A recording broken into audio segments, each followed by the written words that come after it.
बिस्मिल्लाहिर्रहमानिर्रहीम, अस्सलाम वालेकुम। मैं हूँ मखदूम शहाबुद्दीन। 22 नवंबर 2025 हफ्ते का दिन। नाज़रीन किराम, तशवीशनाक अपडेट है। एक जानिब तो भारत, जिसका हाल ही में एक तैयारा गिरा और पूरी दुनिया ने यह तैयारा गिरते देखा, इस तैयारा गिरने के बाद भी भारत ने सबक नहीं सीखा और भारतीय जर्नैल ने एक मरतबा फिर पाकिस्तान पर हमले की धमकी दे डाली है। और जिस तरह से जो अल्फाज इस्तेमाल करके पाकिस्तान के ख़िलाफ़ हर्जा सराई की गई है और पाकिस्तान पर दोबारा से स्ट्राइक के हवाले से अपनी तैयारियों का ऐलान किया गया है, ये बिलाशुबा इंतहाई तशवीशनाक है। एक तरफ तो ये डेवलपमेंट है, तो वहीं दूसरी तरफ पाकिस्तान एयरफोर्स पूरी दुनिया के अंदर अपना लोहा मनवा रही है। भारत एक जानिब तो अपनी कॉम्पिटेंसी और अपनी क्रेडिबिलिटी खो चुका है और अब वो वॉइड पाकिस्तान फिल कर रहा है। पाकिस्तान वो स्पेस जो डिप्लोमेटिकली, स्ट्रेटेजिकली, डिफेंस और मिलिटरली भारत ने छोड़ी है, अब ना सिर्फ पाकिस्तान वो स्पेस फिल कर रहा है, बल्कि भारत को अब वहाँ तकलीफ दी जा रही है, वहाँ हर्ट किया जा रहा है जहाँ पर असल में तकलीफ होती है। We are hitting them where it hurts. और बांग्लादेश ने पाकिस्तान की एयरफोर्स से हंगामी बुनियादों पर मदद मांगी है। खैर, ये खबर जो है ये उस खबर से मुख्तलिफ है जो दुबई एयर शो के दौरान एक MOU साइन हुआ है। और बांग्लादेश और पाकिस्तान क्या करने जा रहे हैं, इसके हवाले से भी एक अपडेट है। और एक बड़ी डेवलपमेंट फ्रांस से है। By the way, I am also in France, तो यहाँ से भी एक बड़ी खबर आई है राफेल के हवाले से। और हामिद मीर साहब ने एक बहुत बड़ा क्लेम किया है, बल्कि आगाज़ भी हम उसी क्लेम से करते हैं। लेकिन उससे पहले अगर अभी तक आपने इस वीडियो को लाइक नहीं किया तो लाइक ज़रूर कर दें। कमेंट सेक्शन में पाकिस्तान जिंदाबाद का नारा आपने ज़रूर लिखना है।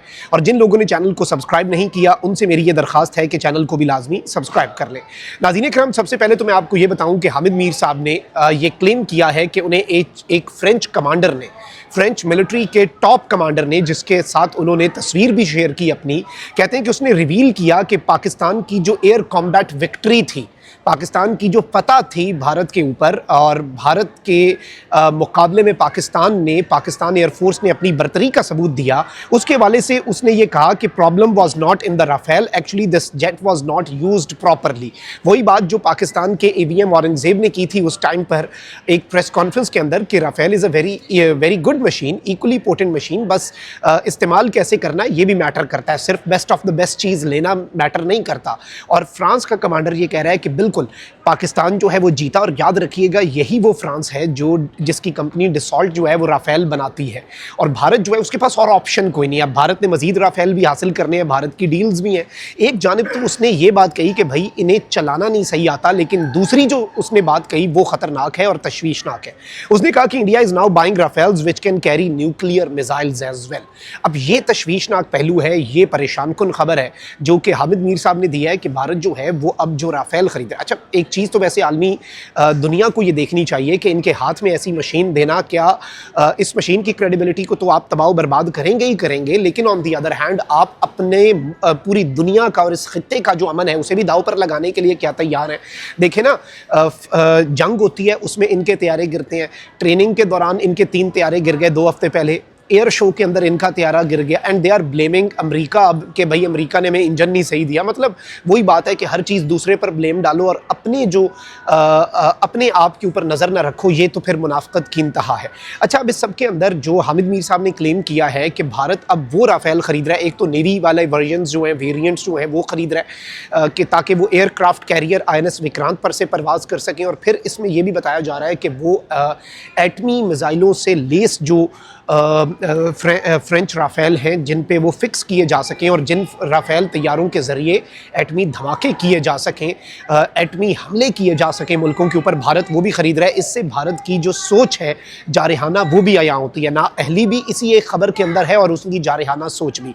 अच्छा, ये शायद अब एक मरतबा फिर पाकिस्तान के ऊपर हर्जा सराई कर रही हैं, अपनी ना अहलियाँ, अपनी कोताहियाँ जो हैं उनके ऊपर पर्दा हटाने के लिए। और इवन जो दुबई एयर शो में हुआ, तो अब लेफ्टिनेंट जनरल मनोज कुमार है, नाज़रीन कराम, इंडियन आर्मी का ये कमांडर है वेस्टर्न कमांड का, और इसने कहा है कि एनी मिस एडवेंचर और provocation by the enemy will be met with a response far stronger than before.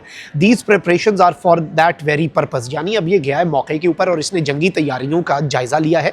और जंगी तैयारियों का जायजा लेते हुए ये आदमी क्या वहां पर बात कर रहा है, इनका लेफ्टिनेंट जनरल जो कमांडर है वेस्टर्न कमांड का, जो इनका कोर कमांडर है, वो कहता है कि ये जंगी तैयारियां तो हैं इसी काम के लिए कि हम दुश्मन को पहले से ज्यादा बड़ा और सख्त तरीन जवाब दें। खैर, तुम लोग क्या सख्त तरीन जवाब दोगे, जो सख्त तरीन जवाब हमने तैयार किया हुआ है।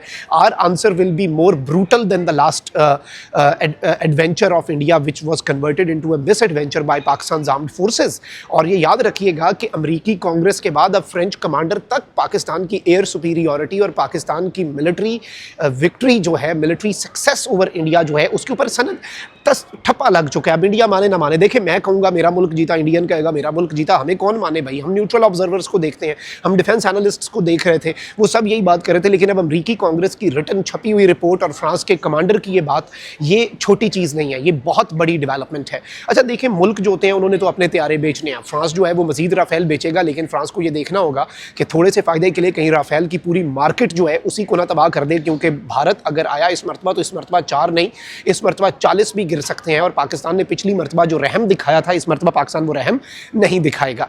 अच्छा, अब मैं आपको ये बताऊं कि हमने पिछले कुछ अरसे से आपके सामने ये बड़ी एक्सक्लूसिवली खबर रखी थी कि बांग्लादेश जो है वो चाइना से J-10C मल्टी रोल एयरक्राफ्ट खरीदने जा रहा है, और पाकिस्तान से बांग्लादेश जो है वो JF-17 थंडर, पाकिस्तान ने अभी दिए हैं JF-17 थंडर आज़रबाईजान को, और बड़े बेहतरीन अंदाज में पाकिस्तान पूरी दुनिया को सप्लाई कर रहा है। पूरी दुनिया की एयरफोर्स जो है, जो सिंदूर और ये बुनियानो मरसूस के दौरान 7 से 10 मई के दौरान जो कुछ हुआ, उसके बाद तो पाकिस्तान एयरफोर्स हेडक्वार्टर्स जो है इस्लामाबाद में, उसमें लेटर्स ही लेटर्स हैं कि आए हमारे साथ जॉइंट एक्सरसाइजेज करें, आए वॉर गेम्स करते हैं, आए जंगी मशक़ें करते हैं। और ये होता है जब आप अपनी सुपीरियॉरिटी को इस तरह से पूरी दुनिया के सामने वाज़े करते हैं, तो फिर दुनिया देखती है और दुनिया उस चीज़ को एक्नॉलेज करती है, दुनिया उस चीज़ को समझती है। दुनिया अब जो है, ये याद रखिएगा कि एक तो हमने आपको खबर दी थी ना, मैं अभी बांग्लादेश का नाम नहीं लूँगा, लेकिन ये मैं आपको बता सकता हूँ कि एक बहुत बड़ी खबर है Dubai air show. By the way, Pakistan के एयर चीफ और बांग्लादेश के एयर चीफ की भी पहली बाज़ाब्ता मुलाकात जो है वो दुबई एयर शो के साइडलाइंस पे हुई है। और दुबई का जो एयर शो है उसके दौरान पाकिस्तान ने एक MOU भी साइन किया है एक ब्रदरली कंट्री के साथ कि उन्हें हम JF-17 थंडर बेचेंगे, और ये बहुत बड़ी डेवलपमेंट है। याद रखिएगा कि पाकिस्तान JF-17 थंडर के साथ उसकी मेंटेनेंस और ट्रेनिंग भी ऑफर करता है, तो उसका भी एक पूरा प्रोसेस होता है और वो पैकेज में इंक्लूडेड होती है कि हम आपको ट्रेन करेंगे। अच्छा, अब इसमें जो बड़ी खबर है नाज़रीन इकराम वो ये है कि बांग्लादेश जो है, इससे पहले कि बांग्लादेश तैयारी हासिल करे या दीगर चीज़ें, अब बांग्लादेश के फाइटर पायलट्स जो हैं वो हंगामी बुनियादों पर पाकिस्तान आने जा रहे हैं। और ख़बर ये है कि पहला बैच जो है बांग्लादेश के फाइटर पायलट्स का वो पाकिस्तान पहुंचने जा रहा है फॉर ट्रेनिंग। पाकिस्तान एयरफोर्स जो है वो बांग्लादेश के फाइटर पायलट्स को ट्रेन करने जा रही है, क्योंकि बांग्लादेश के पास अभी भी एक ऑपरेशनल एयरफोर्स है and they have to actually improve their capability कि उनके पास जो अवेलेबल रिसोर्सेज हैं उन्हें वो किस तरह बेहतरीन अंदाज में इस्तेमाल करें, क्योंकि भारत के साथ उनकी टेंशन्स बढ़ रही हैं। हसीना वाजिद वाले इशू को लेकर भी भारत फिर नई दिल्ली वाला जो टेरर ब्लास्ट है उसे भी बांग्लादेश के ऊपर डाल रहा है कि पाकिस्तानी एजेंसियां बांग्लादेश से वेस्ट बंगाल में उन्होंने धमाका खेज मवाद दाखिल किया just to exert pressure on Bangladesh कि बांग्लादेश जवाबी प्रेशर ना डाल दे, तो उससे पहले हम प्रेशर बिल्ड कर देते हैं, बांग्लादेश हमारे पे ना चढ़ जाए हसीना वाजिद 2 मुआहदे के तहत। तो टेंशन्स तो इनकी बढ़नी है और बांग्लादेश को इस बात की रियलाइजेशन और अंडरस्टैंडिंग है। तो इस सिनेरियो के अंदर ये भी एक इंपॉर्टेंट अपडेट थी जो आपके सामने रखना बहुत ज़्यादा ज़रूरी थी, और ये एक बड़ी खबर है रीजनल जियोपॉलिटिक्स के लिए। एंड रिमेंबर, साउथ एशिया में जो सबसे ज़्यादा इररेलेवेंट अगर कोई मुल्क है ना अब, वो अब भारत है, और सबसे ज़्यादा रेलेवेंट अगर कोई मुल्क है ना और जो फ्रंट सीट पर आ चुका है, सेंटर स्टेज में आ चुका है, वो पाकिस्तान है। बांग्लादेश के फाइटर पायलट्स आने जा रहे हैं, बैड न्यूज़ फॉर इंडिया, क्योंकि पाकिस्तान की बेहतरीन ट्रेनिंग और फाइटर पायलट्स की अल्हम्दुलिल्लाह गरूर वाली बात नहीं है, लेकिन अल्लाह ताला का करम है कि हमारे फाइटर पायलट्स की जो कैपेबिलिटीज़ हैं वो पूरी दुनिया मानती है। अल्लाह निगहबान, पाकिस्तान जिंदाबाद।